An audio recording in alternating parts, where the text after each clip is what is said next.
Billie's mini-album, The Collective Soul and Unconscious, Chapter 1, was one of my favorite K-pop releases of 2022. With this follow-up to their remarkable debut the year prior, the group managed to set themselves apart from their peers in a fiercely competitive field. Their mystical and fantastical approach to concept, lore, styling, and performance captivated me, while also securing their place in the fourth gen. Yet, for all the praise, I've noticed something missing in discussions around the album. A critical look at how their concept represents Carl Jung's idea of the collective unconscious. I mean, it should be a pretty big deal. It's part of the album's title. So, did Billie's portrayal miss the mark? Yes, it did. Does this detail impact the overall enjoyment of their concept as a group? No, not really. But, does it have implications that could ruin future releases?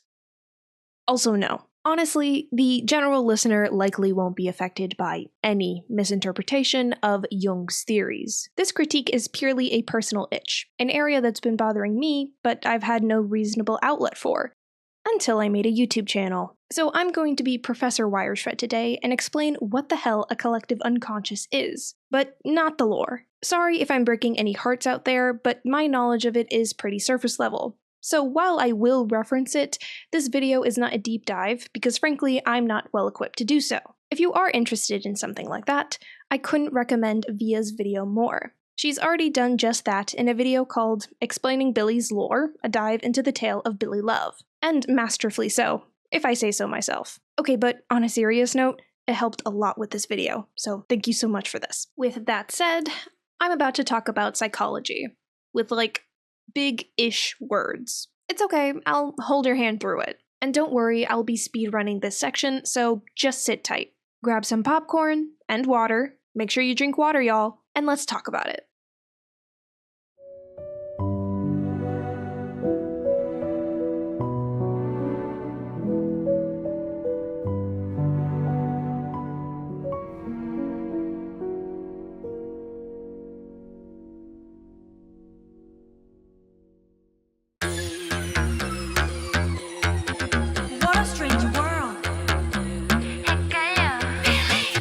Now, I mentioned Carl Jung in passing, but he is undeniably tied to this concept, considering the fact that he discovered the collective unconscious in the first place. That, and a quote famously attributed to him, can be seen in the opening moments of the Ginga Minga Yo music video. Until you make the unconscious conscious, it will direct your life and you will call it fate. A quote that he never said or wrote.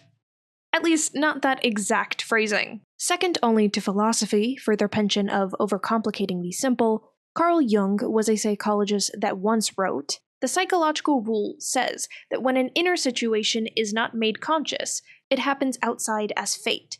That is to say, when the individual remains undivided and does not become conscious of his inner opposite, the world must perforce act out the conflict and be torn into opposing halves." So, basically the same thing. Regardless, Carl Jung's theory of the collective unconscious stands as one of his greatest contributions to psychology, deepening our understanding of the human psyche. Unfortunately, it is simultaneously one of the most misunderstood terminologies. The psyche, simply put, is the mind in all its complexity, your thoughts, feelings, emotions, culminating into your personality. Prior to Jung's theory, the psyche was divided into two parts: the conscious, or our active awareness, and the unconscious, where forgotten or repressed memories reside. Jung took this model a step further by dividing the unconscious into two parts: the personal unconscious and the collective unconscious. The difference between them, predictably, lies in the nature of their content's effects. The personal unconscious consists of an individual's unique memories, experiences, and repressed thoughts, elements specific to each person's life. In contrast, the collective unconscious is shared across humanity. It contains universal experiences, symbols, and archetypes inherited through generations, aspects of humans that are instinctual and not learned behavior. Similar to the way evolutionary theory suggests that organisms gradually change to adapt to their environments, Jung proposed that our minds, our psyches, have evolved in a similar way. He believed that this collective layer of the unconscious has a profound influence on our thoughts, behaviors, and dreams, often appearing in universal symbols seen across myths, art, and different religions of different cultures. This idea emerged from Jung's studies in comparative religion and mythology, where he found that separate civilizations, without interaction or overlap, shared remarkably similar motifs in their religious beliefs and folklore. In addition to this, Jung paid great attention to the fantasies of his schizophrenic patients, which, yet again, puzzled him when they brought forth ideas and themes that they should have no knowledge of, yet inexplicably presented detailed descriptions of past concepts. To illustrate Jung's ideas, let's look at one of the most universal human experiences: puberty and the changes it brings. During puberty, there's a clear and measurable shift in our bodies driven by hormones. But you may have noticed that teens at this stage also start showing heightened skepticism, cynicism, and regrettably, angst. This change isn't triggered by environment or hormones, yet it coincides almost universally with puberty. On an individual level, it seems like odd timing. But according to Jung's theory, this psychological shift could be an instinctual adaptation developed over centuries, perhaps for survival. A sense of caution and hesitation would have been crucial for early humans, contributing to their ability to navigate threats and survive in a challenging world. Another example can be seen in baby sea turtles. Upon hatching from eggs buried in the sand, these tiny creatures instinctively make their way towards the sea, navigating various predators along the way. They have no guidance from their mother, or any sort of instruction manual, yet somehow they just know that their best chance of survival is to reach the water. And that concludes our lecture for today. I would like to once again preface that this is a very surface level explanation for contextual purposes. I know most people don't want to listen in psychology when talking about K-pop, at least one that's to do more with concepts instead of fan or idol culture. So this is my attempt at simplifying it as much as I can without bastardizing the original concept. Now that we understand what the collective unconscious is, kinda, let's talk about how Billlie characterizes it in this specific era. From my understanding of their releases thus far, this is the one occurrence of this phenomenon being used. Hence this record being the first and only chapter of the collective unconscious and soul. Throughout the era, there are three major places that the collective unconscious is undoubtedly being referenced. The first and most obvious one presents itself in the What Is Your B video, a mini-film-esque video that was published prior to the official comeback that touches heavily on the lore of Billlie, the Ginga Minga Yo music video, and the Ginga Minga Yo lyrics. Let's run through these now. So, starting with the What Is Your B video.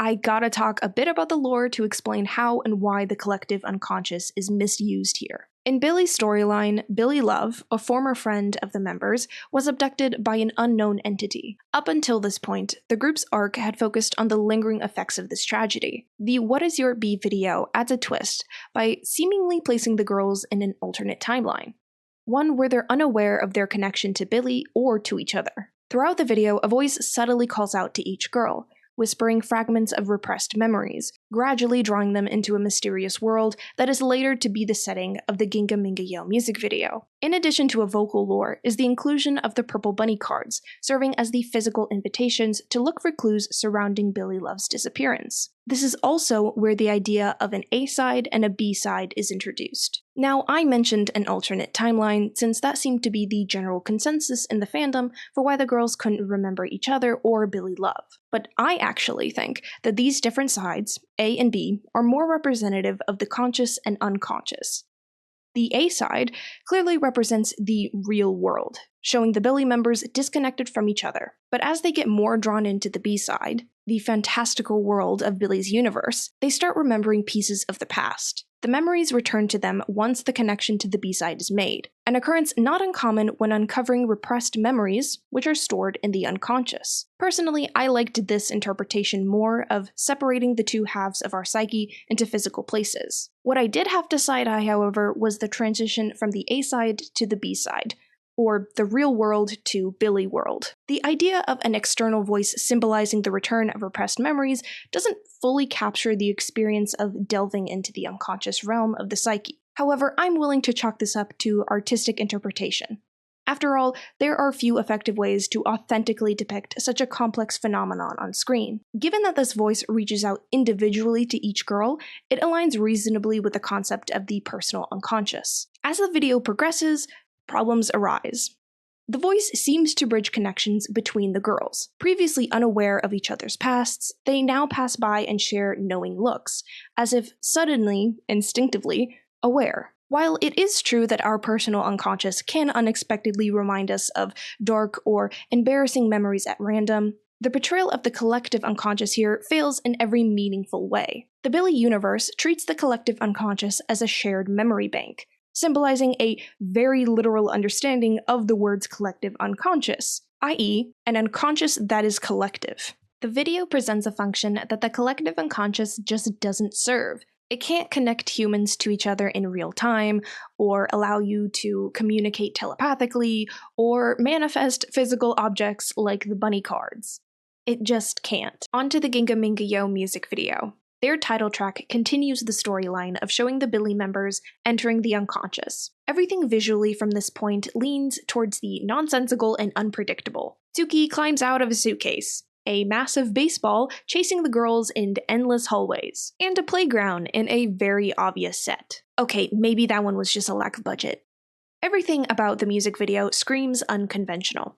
If I had to take a guess, the creative team focused more on the senseless nature of the unconscious, which makes sense. A prevalent idea surrounding the unconscious is just how much stuff resides there. While I made a big deal out of repressed memories, there's also forgotten information that your psyche just didn't see as necessary to remember, and thus dumped it into the unconscious. There's also your biases, the parts of your personality that you don't like, and that one weird dream you had about chasing a shark for its pants. Okay, again, maybe that one is just me. Yet, despite the obvious effort, the music video falls into the same pitfall of representing the general idea of the unconscious, but implicating the collective unconscious into a role it doesn't fill. The entire video shows the Billlie members running through the environments together, an impossible feat according to Jung's theory. This is the result of continuing the original misunderstanding, that the collective unconscious operates as a shared space rather than the inherited knowledge it is. The closest it came to accurately portraying the principle is in the repeated use of the number 11 throughout the sets. Those who are familiar with the lore know how important 11 is to Billlie, and those who don't know now do, because I just told you. While it is not one of the archetypes developed by Jung, I do think that this was Billie's team setting up the number 11 as a universal symbol. Of course, to be as strict as possible would mean that the members inherited this symbol from generations of human existence. But honestly, I am just trying to stretch the concept as far as possible to give Billlie one win. And at last, but certainly not least, the lyrics. This is gonna be a short one. Timey, 30 seconds, let's go. Because no, the collective unconscious is never mentioned outright, but the song is about the very example I described earlier. Ginga Minga Yo is a coming-of-age song. The lyrics describe entering a strange world that you could easily pass off as the adult world. They're frustrated with the transition, they struggle with the new responsibilities they bear, and they question everything. So in a very implicit sense, the lyrics are the only accurate portrayal of the collective unconscious. Who would have guessed? The answer is me, because I spent a week making this video and another questioning if I should just scrap it. Alright, time. Was that 30 seconds? It was probably 30 seconds. I'll put it on screen if that was 30 seconds. Great job, me. I did so well. With that being said, that'll be it from me for now. See y'all later. Bye-bye.